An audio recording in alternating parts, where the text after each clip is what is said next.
Hello, everyone, and welcome back to Haydenfilms Talks. I'm your host, Kelly Adkins, and today I have the opportunity to speak with John Warren, the Chief Strategy Officer of the Association of Certified Fraud Examiners. And we will be discussing International Fraud Awareness Week, which is actually this week, and it's ongoing. So hello, John. Thanks so much for joining me today. Hi, Kelly. Thanks for having me. Great to be here. Glad to talk to you today. Of course, likewise. So I'm really eager to dive into it. So with the ACFE, it is actually the world's largest anti-fraud organization. So can you just tell us a little bit about exactly what the ACFE does and why it's so important to the cause? Yeah, so the ACFE is, as you said, the world's largest anti-fraud association or organization. We have about 90,000 members, 91,000 members who operate around the world, around 190 different countries. And the common thread for all of our members is they work day to day on preventing and detecting fraud and white collar crime. So they're a mix of forensic accountants and law enforcement agents, corporate auditors, and so forth, a broad mix. But the common thread is all of our members are working to support the ACFE's mission, which is to reduce the incidence of fraud and white collar crime around the world. And among the things we do, probably the most important thing we do is provide training for those individuals. So we certify them as experts, we give them training, we teach them how to go about fulfilling that role and combating fraud. Wow, that's excellent. And when it comes to the actual work, the putting the boots on the ground, so to speak, in those certifications, I'm under the impression that a large part of those efforts is both including whistleblowers and fraud examiners. Can you elaborate on both of those two elements for me? Yeah, whistleblowers are a critical component of fraud detection. In fact, we do a study every 2 years. It's called the Report to the Nations, and it's the largest study in the world about the effects of fraud on business and government organizations. Wow. And one of the findings of that study, probably the single most important finding from that study, is that the most effective way to catch fraud or corruption or financial statement fraud is through a tip by a whistleblower. So we track that every 2 years. 42% of all frauds are caught by somebody blowing the whistle, somebody telling somebody about their suspicions. That's way higher than any other, when you look at audit or management review or other ways that frauds might be caught, those are far, far lower. So whistleblowers, we like to say, are the most important component and the most effective way to catch fraud within any given organization. They're extremely important to our mission. And so these whistleblowers, are they necessarily always the people who have those certifications? No, in fact, usually they're not. What we find usually is that a whistleblower can be anyone within an organization, but it's somebody who has suspicions of wrongdoing and has, frankly, the moral fortitude to come forward and tell somebody about what their suspicions are. And what we are trying to do is encourage those people to come to our members. Our people are the experts in investigating the fraud, but they can only do their job if regular folks throughout the organization who see something going on, who are concerned about wrongdoing, come forward and say, hey, I think you need to take a look at this, or I'm concerned that this is going on and it's unethical. And it's a hard thing to do. Whistleblowers, I'm sure, we've all heard the stories, but people who blow the whistle, whether that's, to a government agency or internally within an organization, they go through a lot of hardship. It's a challenging thing to do. Oftentimes they're ostracized. Oftentimes they're retaliated against. Oftentimes they go through a lot of difficulties and hardships, and it can take years to resolve in some of these cases. So one of the things the ACFE is really focused on is trying to, teach our members how to make things easier for people to come forward, right? Encourage people to come forward and ensure that when they do, they're protected and they're not retaliated against. That's an enormously important thing that we emphasize. The other thing is to recognize people who come through and do provide that kind of information. We give an award out every year, which we might talk about in a moment, but it's called the Cliff Robertson Sentinel Award. And that is specifically to recognize the efforts and the difficulties of the folks who take the brave step to come forward. And one of the things we say in the award and in the inscription on the award is it's for choosing truth over self, right? These people make a selfless decision when they come forward and blow the whistle and expose wrongdoing. Well, I would say that it's unique that you said choosing truth over self, and that also tied into the Whistleblower Summit this past fall. However, it turns out that, of course, the summit is sponsored by some of these award recipients, so that connection should be there. So what do you think necessarily about that sponsorship and that integration of the Cliff Robertson Award and the Whistleblower Summit and Film Festival? Yeah, so I know some of the folks behind the film festival are former winners, as you mentioned, of the Cliff Robertson Sentinel Award, which is the name of our award. And, you know, I think it's terrific. When we found out that they you know, were already hosting this summit and this film festival to further raise awareness about the job that whistleblowers do and the importance of whistleblowers to the business community, to the government and public sector, it's huge for us because it just further reinforces the message we're trying to get across. We estimate that organizations across the world, government, business, nonprofits, collectively lose about $4 trillion a year because of people stealing from them. It's an enormous figure. And again, going back to what I said, the best way to catch that is through whistleblowers, is through somebody providing a tip and telling us, hey, we think this is, we think there's wrongdoing going on. That $4 trillion is money that ought to be spent on hiring people or providing social benefits or building infrastructure or doing all kinds of things that benefit all of us, right? And when that's lost to fraud, it's just money that's going into the pockets of criminals. And so promoting and supporting whistleblowers is a huge part of lowering those fraud losses, which benefits everyone. It's one of our most important missions. Yeah, I mean, when trillions of dollars are at stake, there's certainly a need for things like awareness and prevention of fraud, right? Which yes. I assume is where the idea for the International Fraud Awareness Week started in the first place. But do you feel comfortable just speaking on how this impact of the Fraud Week has been either in the past or how you want it to look in the future? Yeah, so the ACFE itself, our organization, has existed since 1989. And I can tell you early on in our existence, there was not a lot of awareness generally about the threat of fraud to organizations. And it was something we really struggled with. And through efforts like, our reports and our studies and our training, we've gradually raised awareness. But beginning in 2000, we launched Fraud Awareness Week, which we now call International Fraud Awareness Week, as a way to generally raise awareness through a broader range of people, right? I think people in our own profession have always known about this risk, but what we need to get across to organizations, to boards of directors, to government leaders, to individuals, is that fraud is a risk to all of us and it's a threat to all of us. So Fraud Awareness Week started relatively small. We began publicizing it and making outreach efforts, but now it's grown into something that's a really, really large part of our annual mission. We have over 1,200 organizations who have signed up this year around the globe to serve as supporting organizations for the week. They put their logos on there on the website to show their support. They offer access to events they may be holding. We have 43 ambassador organizations, which we're really proud to have supporting us at a sort of a more substantial level. But if you go to fraudweek.com, which is our website, we have an events tab where you can see that organizations literally around the world are holding events to raise awareness and to educate the public and educate professionals.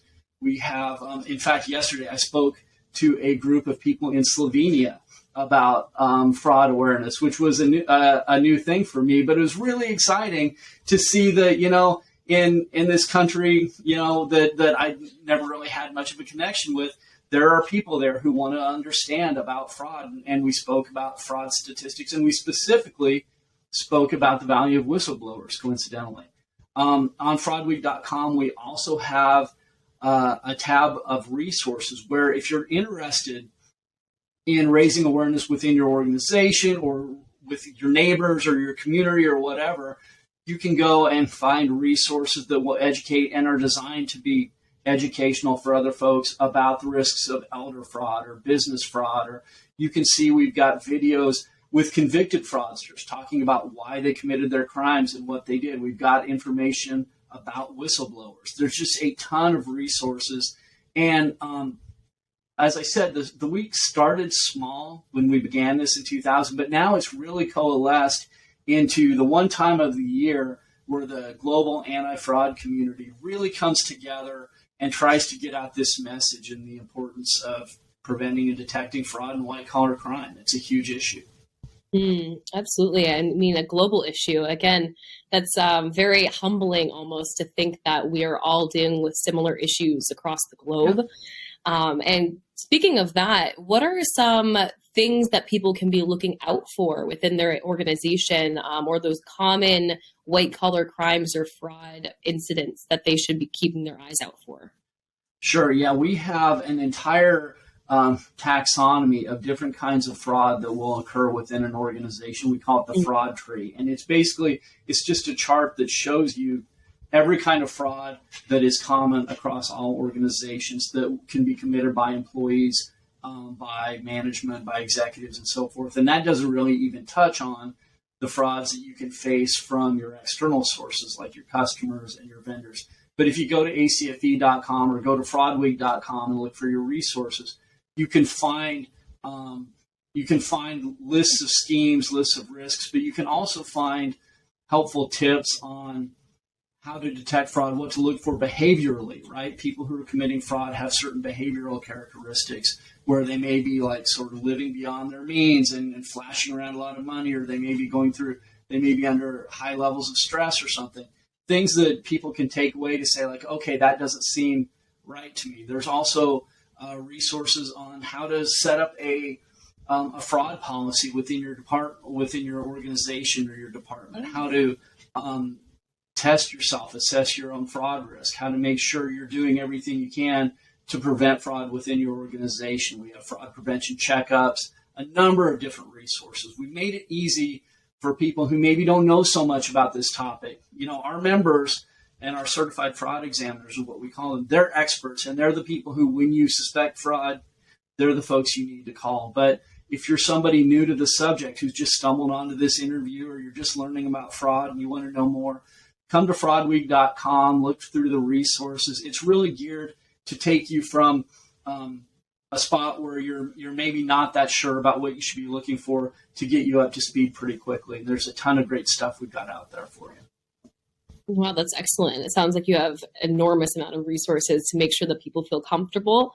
And it's interesting, too, that in our last episode of Haydenfilms Talks, we spoke with some of the sponsors of the Whistleblower Summit and Film Festival, and they also spoke about the same implications that whistleblowers might have.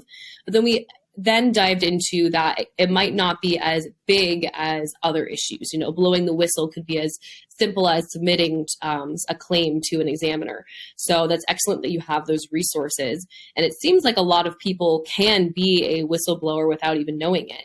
But I'm going to circle all the way back a little bit to those who might, again, as you said, stumbled onto this and have an interest. How would you recommend people sign up for the certification to be an examiner? And do you look for a specific type of person when seeking people to get that certification? Yeah, so a certified fraud examiner, they come from a number of different disciplines. I mentioned we have auditors, we have law enforcement agents, we have folks who are in data analysis. And as technology has become a bigger part of our industry, that segment is growing as well. The key is to have a job duties and a part of your job be involved in the prevention and detection of fraud. And people can come to ACFE.com and they can learn about what it means to be a fraud examiner and whether that's a designation they would want to pursue. It's pretty rigorous. We have an exam that people have to take in order to become certified, and it's a 4-part exam, and it's designed to test your knowledge and your capacity to understand fraud-related schemes, and how to investigate prove allegations of fraud, and also how to work on preventing them. And again, circling back to whistleblowers, even if you're not interested in becoming a member of the ACFE or a CFE, we still want you to do what you can to educate yourself about fraud risk and what is, just basically what is ethical and not ethical, what is right and not right within your organization. Because as I said before, the CFEs, our members, are the ones you're going to come to investigate the crime, but they really can't do their job unless the rank and file members of any organization are watching out for wrongdoing and reporting it when they see it. One of the things we say is whenever fraud is going on, somebody always knows or suspects, right? These crimes tend to last a year, 18 months, 2 years before they're caught, right? Somebody will be stealing for a long period of time. CFEs can't be everywhere within an organization. Auditors can't be everywhere within an organization. So we really depend on the ordinary employees, whoever they may be, whatever department they may be in, to be the eyes and ears of the organization and to come forward when they see signs of wrongdoing. It's critically important. I mean, I think sometimes people are hesitant to report because they might feel, concerned about, what if I'm wrong? Am I going to get somebody in trouble? Am I going to be retaliated against myself? I think the thing to remember is when you look at our data on how much fraud costs organization, again, we're talking about trillions of dollars a year, that is costing jobs, that's costing benefits, that has a cost that spreads out throughout the entire organization. So when you're reporting fraud, you're really helping your organization, and you're helping the other employees in your organization and your customers and your supporters to thrive, right? Because we don't want that money being taken out of our organization, put in the pockets of criminals. We want it being reinvested back in so we can all succeed and do better. And that's what whistleblowers do. They help organizations do better.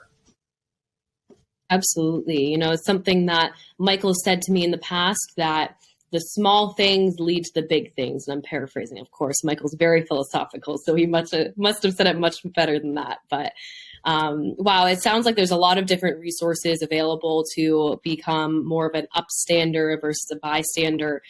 So I really appreciate you, John, really outlining that to all of us today. I know that I've learned a lot more than I thought. Trillions of dollars. It's a lot at stake. Yeah, that's absolutely right. Trillions of dollars. It is. People don't understand.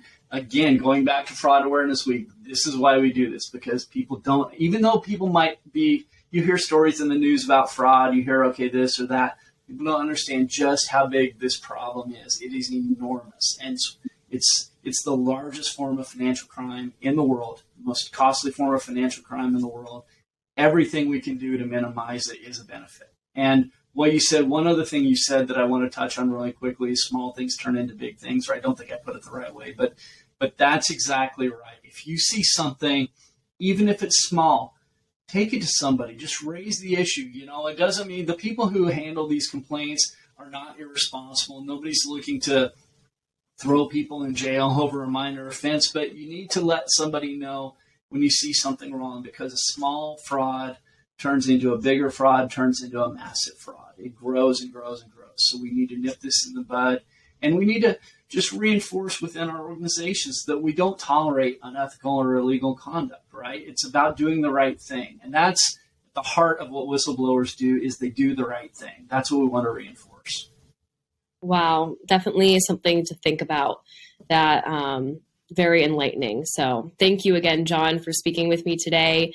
I hope that it was as enlightening to all of our viewers as well as it was to myself. Thanks, Kelly. Appreciate it. Of course. And for our viewers out there are, as John had said, a lot of programs going on this week. So if you're interested in seeing some, one of which actually being the encore of the Whistleblower Summit and Film Festival from this year, which is showing and streaming on the whistleblowersummit.com website. You can also go to the other two websites that John had mentioned to learn more. And again, know that this might be a week, but you can always visit these three resources to learn, to be enlightened as I just was, and to learn how you can participate in the conversation. So thank you again, John, and I look forward to any further conversations we may have. Thanks, Kelly.